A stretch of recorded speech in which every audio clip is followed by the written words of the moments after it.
अस्सलाम वालेकुम, वो न्यूज़ हेडक्वार्टर्स में खुश आमदीद। मैं हूं मोहम्मद कामरान। मैं हूं आमना अकरम और मैं हूं बुशरा हक। हेडलाइंस आप जान चुके हैं, बुलेटिन में हम बात। लेकिन सबसे पहले आपको बताएं कि सुप्रीम कोर्ट ने आर्टिकल 63A की तशरीह से मुतालिक सदारती रेफरेंस पर लार्जर बेंच तश्कील दे दिया है। अदालत ने तमाम सियासी जमातों को नोटिस जारी कर दिए हैं। लार्जर बेंच केस की समाअत 24 मार्च को करेगा। अदालत उज़्मा में सियासी तसादुम रोकने से मुतालिक दरखास्त की समाअत के दौरान अपोजिशन जमातों के रहनुमा पेश हुए। दौरान समाअत चीफ जस्टिस उमर अता बंदियाल ने रिमार्क्स दिए, वोट डालना अरकान का आईनी हक है, बेहतर होगा असम्बली की जंग असम्बली में लड़ी जाए। चीफ जस्टिस ने रिमार्क्स में मजीद कहा, सियासी जमातें अपनी सियासी ताकत पार्लियामेंट में जाहिर करें। अदालत ने सियासी क़यादत के दरमियान सालिस का किरदार अदा करना है ताकि जमहूरियत चलती रहे। अटॉर्नी जनरल ने यकीन दिलाया, असम्बली इजलास के मौके पर कोई जत्था असम्बली के बाहर नहीं होगा, किसी रुकने असम्बली को हुजूम के जरिए नहीं रोका जाएगा। अवाम को असम्बली इजलास के मौके पर रेड जोन में दाखिल होने की इजाजत नहीं होगी।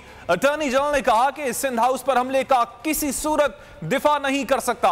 वजीर आजम ने भी कहा, पुरतशद्दुद मुजाहिरे किसी सूरत बर्दाश्त नहीं किए जाएंगे। अपडेट कर रहे हैं आपको, सुप्रीम कोर्ट ऑफ पाकिस्तान ने आर्टिकल 63A की तशरीह से मुतालिक सदारती रेफरेंस पर लार्जर बेंच तश्कील दे दिया है। अदालत ने तमाम सियासी जमातों को नोटिस जारी कर दिए हैं। लार्जर बेंच केस की समाअत 24 मार्च को होगी। अदालत उज़्मा में सियासी तसादुम रोकने से मुतालिक दरखास्त की समाअत के दौरान अपोजिशन जमातों के रहनुमा भी पेश हुए।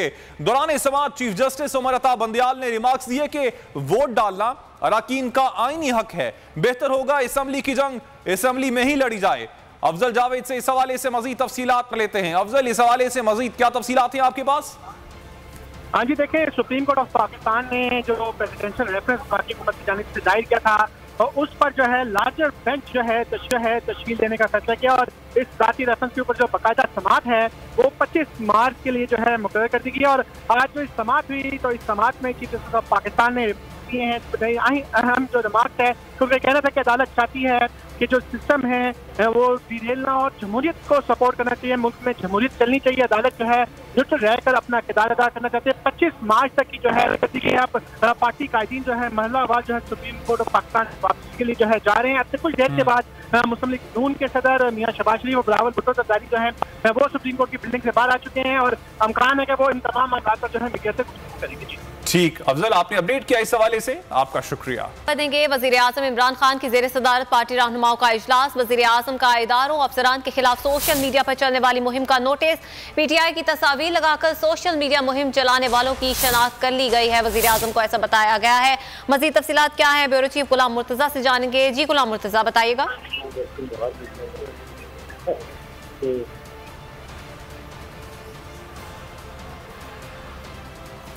आपको बता रहे हैं, वज़ीर आज़म इमरान खान की ज़ेर सदारत पार्टी रहनुमाओं का इजलास हुआ है जिसमें अफसरान के खिलाफ सोशल मीडिया पर चलने वाली मुहिम का नोटिस लिया गया है और पाकिस्तान तहरीक इंसाफ की तस्वीर लगाकर सोशल मीडिया मुहिम चलाने वालों की अब शनाख्त भी कर ली गई है। वज़ीर आज़म को सोशल मीडिया मुहिम चलाने वालों से मुताल्लिक एक रिपोर्ट पेश की गई है। ज़राए के मुताबिक वज़ीर आज़म की मुहिम चलाने वाले अनासिर के खिलाफ कार्रवाई की हिदायत भी सामने आई है। ब्यूरो चीफ गुलाम मुर्तज़ा हमारे साथ मौजूद हैं, उनसे मज़ीद तफसीलात जानेंगे। गुलाम मुर्तज़ा, बताएगा इस इजलास की मज़ीद तफसीलात।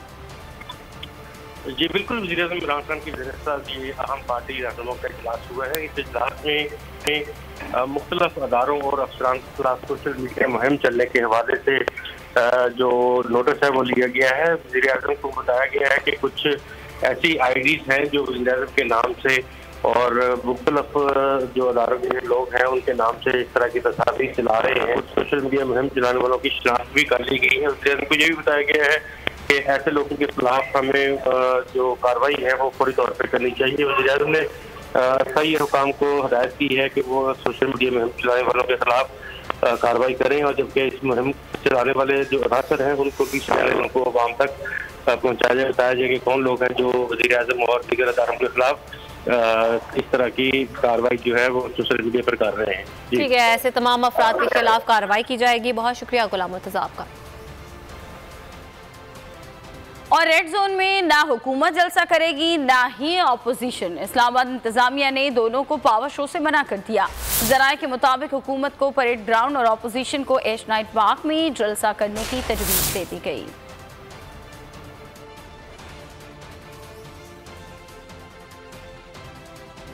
और गैर जानिबदारी की हवा ने एक शख्स की हवा निकाल दी। सिर्फ न्यूट्रल के एक लफ्ज से आपकी पूरी जमात धड़ाम से जमीन पर आ गई है। यह हाल तो किसी तांगा पार्टी का नहीं देखा। कोई आपका साथ नहीं दे रहा तो आपने उन्हें जानवर कह दिया। आपको बचाने अब कोई नहीं आएगा। आपकी गेम इज ओवर।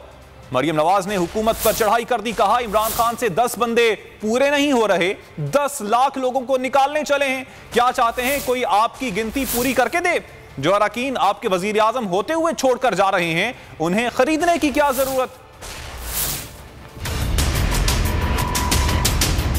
आपकी पूरी की पूरी 22 साल जिद्दोजहद धड़म से ज़मीन पे आ गिरी है और आपका जो जमात का सिर्फ न्यूट्रल के लफ्ज़ से आपकी जमात का शराजा बिखर गया है। ये हाल तो कभी मैंने किसी तांगा पार्टी का नहीं देखा।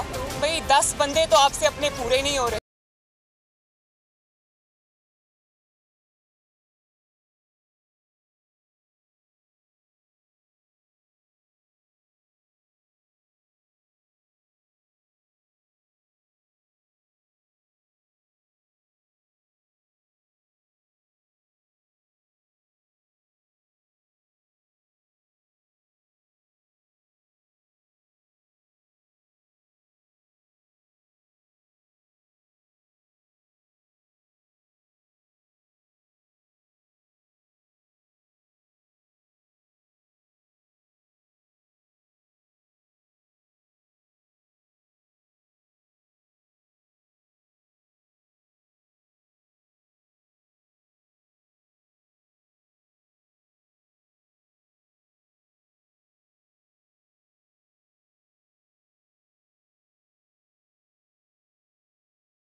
आईन और कानून की रोशनी में फैसला करेगी। पीडीएम सरबराह मौलाना फजल रहमान कहते हैं मुल्क की मईशत तबाह कर दी गई। फजल रहमान का कहना था कि जब जहाज भर भर के लाए जा रहे थे तो जमीन की आवाज कह रहे थे। आज जो लोग नाला होकर छोड़ रहे हैं तो हॉर्स ट्रेडिंग कह रहे हैं। जहाँ तक हुकूमत की कारकर्दगी का मसला है, ऊँट तरीकों से कल सीधी न यहाँ पर जमहूरियत है न कोई जमहूरी माहौल है। एक आमिराना सोच, चोर दरवाजे से इक़्तिदार पर मुसल्लत होना और फिर मुख्तलिफ हीलो बहानों से इक़्तिदार को तूल देना, जब नाअहल भी हों और मुल्क की मईशत को भी तबाह कर दें, भूख और प्यास को आम कर दें, आम आदमी के हुकूक का तहफ़्फ़ुज़ न कर सकें, उसके बाद न मालूम कि उनको आवाम के सामने आने की हिम्मत कैसी हो रही है। इस हवाले से बहरहाल हम हक़ और सच का अलम बुलंद किए हुए मैदान अमल में हैं और इनका मुकाबला उस वक्त तक रहेगा जब तक कि इस फितने से आवाम को निजात नहीं दी जाएगी। वो यकीनन आईन और कानून के मुताबिक ही फैसला देंगे, तो हमें भी उसका भी इंतज़ार है। ओआईसी के खिलाफ इतनी साजिशें तो भारत और इसराइल ने भी कभी नहीं की जितनी ऑपोजिशन कर रही है। 22 की बजाय 25 को इजलास तलब करने से कौन सी कयामत आ गई। फवाद चौधरी कहते हैं कि लुटेरों के खिलाफ जद्दोजहद जारी है और ये सिलसिला मंतकी अंजाम तक पहुंचेगा। अदालत से तशरीह चाहते हैं ज़मीर फरोशी लोटाक्रेसी की इजाज़त है या नहीं। मोनहर फरकान ने जवाब ना दिया तो ताहयात नाअहल होंगे। वज़ीर इत्तलात ने कहा कि फ़ौज के खिलाफ मुहिम चलाई जा रही है, हम नून लीग नहीं जो फ़ौज के खिलाफ साजिशें करें। वज़ीर इत्तलात का ये भी कहना था कि फ़ौज हुकूमत के पीछे खड़ी है। के खिलाफ एक जदोजहद थी, आज भी वही जदोजहद है जो जारी है।